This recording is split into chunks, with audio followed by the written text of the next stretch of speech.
with meteorologist Kelly Bates. Well, hello there. Before we put this day to bed, here's where we basically ended up. We started at 30, topped out at 42. Typically, we'd start at 27 and top out at 42. So it was a pretty average day, a seasonable day. Here are your records. Our records this time of year are in the upper 50s. Your record for today is 57. I point that out because very soon we're going to start to see a temperature like that. We could be breaking a record one of the days in the upcoming week. Record low, though, stays in the books. That one's 4 degrees below zero. Long-standing record from 1942. So a look at our current temperature shows that they are on their way down, but it's been a very slow drop-off in temperature. And that has to do with the wind out there. You see, when you have a wind going during the overnight, it tends to limit how fast your temperatures can drop. The other side of that coin is when we have a clear sky and a calm wind at night, our temperatures tend to drop really quickly and pretty far. This is sort of the opposite of that. And we've also been picking up some gusts, occasionally 25 to 30 miles per hour. It is making for wind chills, though, and it does feel much cooler. It feels about 10 degrees cooler than the actual air temperature in many communities, including down in Newport, here downtown, and up towards Smithfield. Wind chills tomorrow morning when you wake up, by the way, will likely be in the teens, so that's what you'll need to dress for. So we do have a mainly clear sky. We're going to hold that through the overnight. We were tracking some lake effect snows that held together long enough into our corner of the world, but really dry conditions at the ground level meant that nothing was reaching the ground.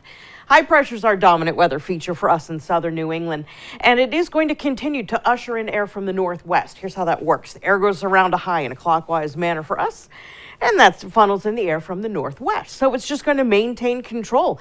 Northwesterly air for us tends to be drier and cooler. And for us, yeah, seasonably cool temperatures, but dry conditions.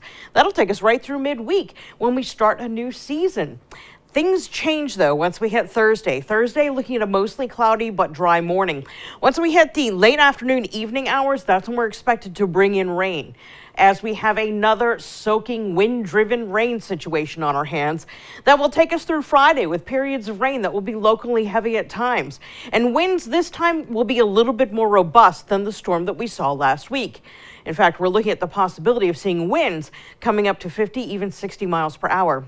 But what is perhaps more important is our wind direction associated with this storm Thursday into Friday. You see, when we bring in air from the southeast, last time our winds were from the northeast, but now we're doing southeast. That allows water to essentially pile up in coastal areas.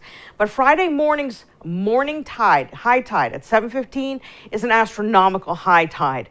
Combined with all this water being pushed up against the coast because of this flow, very strong flow from the south and southeast, that means we're looking at the possibility of flooding. So we're looking at coastal flooding. Right now, you can bank on some minor coastal flooding. There's a chance we could even do moderate coastal flooding, which means we could see some inundations along our more vulnerable coastal areas, the ones that flood easy, of 1 to maybe even 3 feet. So it's a situation that definitely bears closer watching. For tonight, temperatures will drop off into the upper 20s. Again, 27 is exactly your average low. Tomorrow, we'll hit 40 for your high, so seasonable there too. Starting the new season on Wednesday. Welcome winter at 4:47 p.m. Then the storm comes through Thursday night through the day on Friday. Friday, estimated high 58. We could see a new record high temperature on Friday. That will be followed by an